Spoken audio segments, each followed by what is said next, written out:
기생충 하면 비단 우리나라를 빛낸 유명한 영화일 뿐이고 우리 주변에서 실제로 볼 수 없으며 가난한 나라에서만 감염되는 것일까요?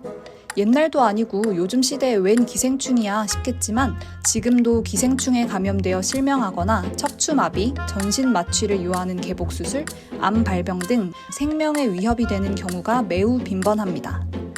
아주 오래전 과거에 기생충 감염률이 90%에 육박했던 우리나라는 기생충 질환을 타파하기 위해 국가 단위로 부단히 노력한 결과 1990년대 후반 이후 기생충 감염률이 2%대까지 떨어졌습니다.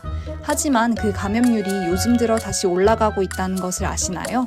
질병관리청이 발표한 2022년 장내 기생충 발생 현황 조사에서 장내 기생충 감염률은 5.3%로 심지어 2021년보다도 증가한 수치입니다. 이는 우리가 먹는 음식들에 생각보다 많이 기생충이 들어있기 때문이에요. 지금부터 어떤 음식에 기생충이 들어있는지 알려드릴게요. 영상을 끝까지 시청하시면 기생충 감염은 걱정하지 않으셔도 될 거예요. 기생충 감염을 조심해야 하는 음식 첫 번째는 민물고기입니다. 낚시 좋아하시는 분들 참 많은데요. 낚시로 고기를 잡아서 그 자리에서 바로 회로 떠먹는 게 또 참 별미죠?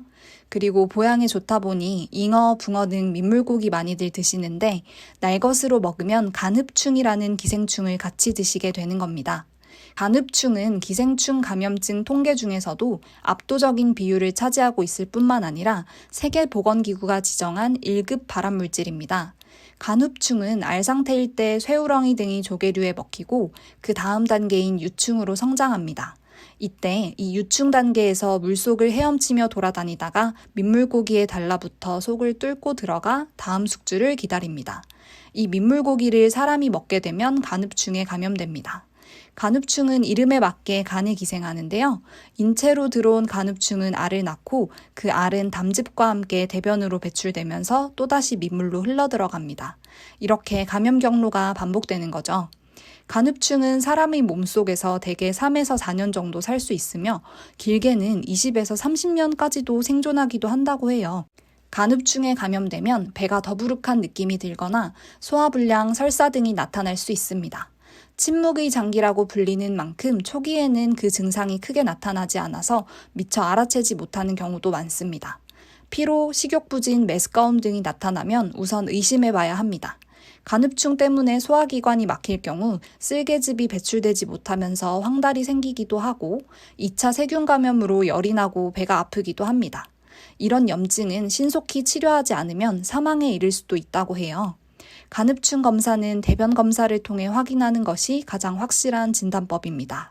전문의에게 검사와 진단을 받고 프라지콴테를 처방받아 복용하는 것으로 치료가 가능합니다.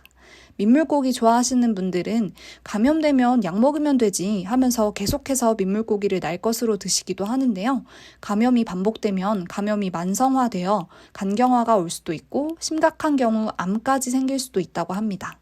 그러니 가장 좋은 예방법은 민물고기를 날것으로 드시지 않는 것이 좋겠죠? 기생충 감염을 조심해야 하는 음식 두 번째는 민물갑각류입니다. 대표적으로 민물개와 민물가재가 있습니다. 민물갑각류는 앞서 말씀드린 민물고기와 비슷한 점이 많습니다. 다만 다른 점은 폐에 기생하는 폐흡충이라는 기생충 감염 위험이 있습니다. 폐흡충은 다슬기가 제1중간 숙주이고 민물개나 민물가재 등이 이를 먹고 또 그것을 다시 사람이 먹게 되면서 감염됩니다. 폐흡충은 십이지장 부근에서 소화기관의 벽을 뚫고 폐로 이동하는데요. 폐 안에 1.5에서 2cm의 주머니를 만들고 그 안에 알을 낳는다고 합니다. 심한 기침이나 가래, 흉부통증, 호흡곤란 등의 증상이 있을 수 있고 심한 경우 기흉의 원인이 되기도 합니다. 결핵과 그 증상이 유사해서 헷갈리는 경우도 많다고 해요. 주로 민물갑각류를 생이나 혹은 덜 익은 채로 먹고서 감염이 되고 폐흡충 역시 치료하기 위해서는 전문의의 처방하에 프라지콴테를 먹어야 합니다. 간장게장이나 양념게장 좋아하는 분들 많으시죠? 또 최근에는 이탈리아에서 처치곤란이라고 해서 푸른 꽃게가 저렴한 가격에 우리나라에 대량 수입될 것으로 예상되면서 게장에 대한 관심사가 높아졌는데요. 실제로 이 푸른 꽃게는 미국에서 이탈리아로 건너가서 처치곤란 생태계 교란종이 된 것인데요. 이 꽃게는 메릴랜드주를 중심으로 북미 해안 동부의 바다와 강이 만나는 지점에서 주로 잡혔던 것이래요. 무조건 바닥에도 아닌 거죠. 그러니 조심하셔서 날 것 혹은 설익은 민물 갑각류를 드시지 않는 것이 가장 좋겠습니다. 그리고 도마나 칼 등에 의해서도 감염이 가능하다고 하니까 민물 생물을 손질한 주방기구는 꼭 끓는 물에 10초 이상 가열해서 세척해 주셔야 합니다. 기생충에 감염되면 약을 먹어서 치료할 수 있겠지만 실제로 약을 복용하면 치료되는 과정에서 설사, 구역질, 복통, 두통, 피로, 두드러기 등 다양한 명현 반응이 나타나서 다들 죽다 살아났다고 할 정도로 힘든 과정을 거친다고 해요. 그러니 멋보다도 최대한 먹지 말고 감염의 가능성을 없애주는 게 제일 좋겠죠? 기생충 감염을 조심해야 하는 음식 세 번째는 소의 간입니다. 서울대병원 연구진에 따르면 개회충에 감염된 사람의 80%가 소의 생간을 섭취한 경험이 있다고 하는데요. 이러한 위험성 때문에 실제로 일본에서는 약 10여 년 전에 이미 생간 요리 판매가 금지되었다고 해요. 남자 아이돌 B1A4의 멤버 산들은 실제로 곱창집에서 주는 소 생간을 너무 좋아해서 그걸 먹고 폐에 기생충이 감염되어서 한동안 고생했다고 방송에서 밝힌 적이 있었습니다. 실제로 한 연구 결과에 따르면 소의 생간 섭취는 기생충의 한 종류인 개회충 감염 위험을 15배나 높인다는 사실이 밝혀졌습니다. 이 개회충은 개의 대변을 통해 길거리로 뿌려지고 이 대변을 비료로 해서 자란 풀이나 사료를 소가 먹게 됩니다. 그러면 소 안에서 부화된 유충이 소의 간으로 갑니다. 이걸 사람이 먹게 되면 바로 개회충에 감염되는 것이죠. 소의 간뿐만 아니라 땅바닥에 있는 먹이를 주워 먹는 닭이나 오리의 생간을 먹고서도 개회충에 감염될 수 있다고 하니 주의하셔야겠습니다. 이 개회충은 다른 기생충과 다르게 정말 무서운 점이 하나 있어요. 개회충은 말 그대로 개의 종숙주이기 때문에 사람 몸이 익숙하지가 않아요. 그래서 사람의 몸속에 들어가게 되면 개와 동일한 환경이 아니다 보니 여기저기 헤매고 돌아다니면서 소화기관에만 해를 끼치는 것이 아니라 눈, 척수, 뇌 등까지도 이동합니다. 눈으로 이동하면 눈이 침침해지거나 부유물이 생기며 심하면 백내장을 겪을 수도 있고 이동에 척수염을 유발하거나 척추신경으로 들어가면 척추마비를 일으킬 수도 있습니다.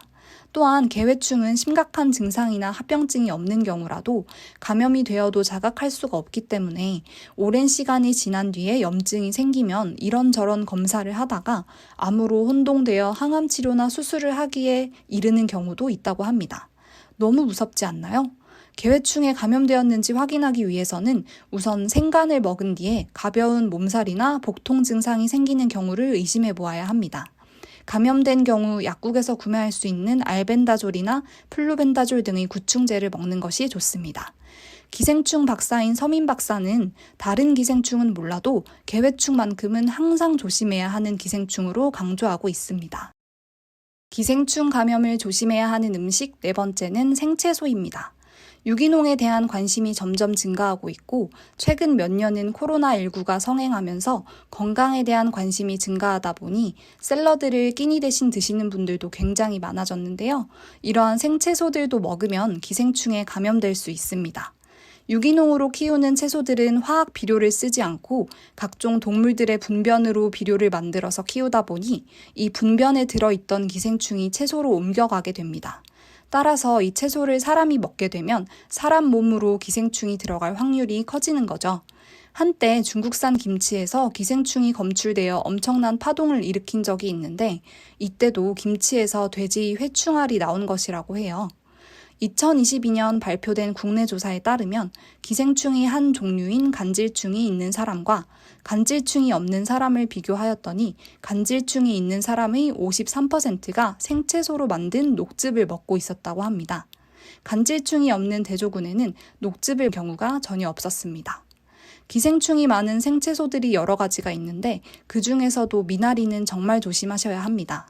기생충만을 40년 동안 연구한 임재훈 영상의학 전문의 교수에 따르면 실제로 미나리는 담관암을 유발하는 간질충의 중간 숙주인 것이 확인되었습니다. 미나리에 붙어 있던 간질충이 입으로 들어온 뒤 소장벽을 뚫고 뱃속을 돌아다니다가 간을 찾아가고 간에서도 몇 달간 이리저리 기어다니다가 결국 담관에 들어가 암을 유발합니다. 간을 찾아가기도 전에 뱃속을 헤매다 복막의 흔적을 남기거나 헤매다 지친 나머지 아무데나 자리 잡고 알을 낳고 살기도 한다고 합니다. 너무 소름 돋지 않나요? 미나리 외에도 여러 생채소들에 기생충이 많이 들어있기 때문에 채소는 익혀 먹는 것이 가장 좋겠습니다. 심지어 미나리는 단순히 뜨거운 물에 데치는 것만으로는 기생충 알이 모두 제거되지 않는다고 해요. 최소 60도 이상의 온도에서 3분 이상 가열해야 기생충 알이 모두 사멸합니다. 또 중국산 김치는 여전히 분변 비료를 쓰는 곳이 있다고 하니 최대한 먹지 않는 것이 좋겠습니다. 채소를 익혀 먹지 못할 경우에는 과일 채소 전용 세척제를 이용해서 꼭 깨끗이 씻은 후에 먹어야겠습니다. 기생충 감염을 조심해야 하는 음식 5번째는 생선회입니다. 회, 초밥 등 생선을 날것으로 먹거나 덜 익힌 물고기, 해산물 등을 먹으면 고래회충에 감염될 수 있습니다. 고래회충은 고래의 대변에 섞여서 바다에 뿌려집니다. 해산 갑각류가 이를 먹고 이 갑각류를 여러 생선과 오징어 등이 먹게 됩니다. 또다시 이것을 인간이 먹게 되어 몸속에 고래회충의 유충이 들어오면 위나 소장, 대장의 벽을 뚫는 것을 시도합니다. 사람은 고래회충의 정상적인 숙주가 아니기 때문에 인간의 몸속에서는 고래회충이 오래 살지 못합니다. 하지만 이 회충이 죽기 전에 각종 장기의 벽을 뚫으면 증상이 발생합니다. 보통은 섭취 후 1시간에서 8시간 후에 증상이 발생하며 급성 복통이 가장 흔하고 구역, 구토가 동반되기도 합니다. 복부 팽만감, 혈변이나 점액변을 동반한 설사가 생기기도 하고 목이 가렵고 따끔거리는 증상이나 두드러기 같은 가벼운 반응부터 후두부종으로 인한 호흡곤란이나 아나필락시스까지도 일으킬 수 있다고 보고되어 있습니다. 드물기는 하지만 심하면 쇼크사를 유발하기도 하고 유충이 장벽을 뚫는 데 성공하면 그 장벽 밖, 즉 우리 인간의 몸에 농양, 즉 고름집을 만들 수도 있는데 이것은 수술로 제거해야 한다고 합니다. 그러니 음식을 먹고 일정 시간 이내 복통이 있다면 감염을 의심해 보아야 하고 고래회충 감염은 약을 먹는 것으로는 치료가 불가능합니다. 의심 증상이 있다면 바로 병원으로 가셔야 해요. 내시경으로 치료를 하거나 심하면 개복수술로 제거해야 합니다. 연어, 고등어, 광어, 우럭, 오징어, 갈치, 참조기, 도다리 등에 많이 들어 있습니다. 한 유튜버는 아귀에서 직접 고래회충을 채취해서 수돗물, 레몬, 소주, 그리고 소금에 넣는 실험을 했는데요. 고래회충을 죽이는 데는 모두 아무런 영향이 없었고 가열한 물만이 효과가 있었다고 합니다. 그러니 가급적 최대한 익혀 먹고 생선회를 드실 때는 조심하셔야겠습니다. 오늘은 기생충 감염 위험이 있는 음식에 대해서 알려드렸습니다. 몸에 피해를 끼치는 기생충들은 인체의 중요 장기에 기생하기 때문에 더욱 치명적일 수 있어요. 코로나19로 인한 거리두기와 마스크가 해제되면서 해외여행 기회가 많이 늘었죠. 위생 관리가 잘 안 되는 나라에서는 토양이나 물 등의 오염으로 인해 우리나라보다도 음식을 통한 기생충 감염의 위험이 더 클 수 있어요. 또한 유기농에 대한 관심이 계속해서 증가하고 있기 때문에 이 역시 음식을 통한 기생충 감염의 위험을 높이고 있습니다. 하지만 제가 알려드린 음식들을 조심해서 잘 드신다면 맛도 챙기고 건강도 챙기실 수 있을 거예요. 요약해드리면 민물고기, 민물갑각류, 소의 생간, 생채소, 그리고 생선회 등을 잘못 섭취하면 기생충에 감염될 수 있습니다. 몸에 좋다거나 별미라고 해서 함부로 먹었다간 오히려 건강을 잃게 되니 오늘 알려드린 내용을 잘 기억해주세요. 또 주변에 그런 음식을 즐기는 분들이 있다면 이 내용을 공유해 주시는 것도 좋겠습니다.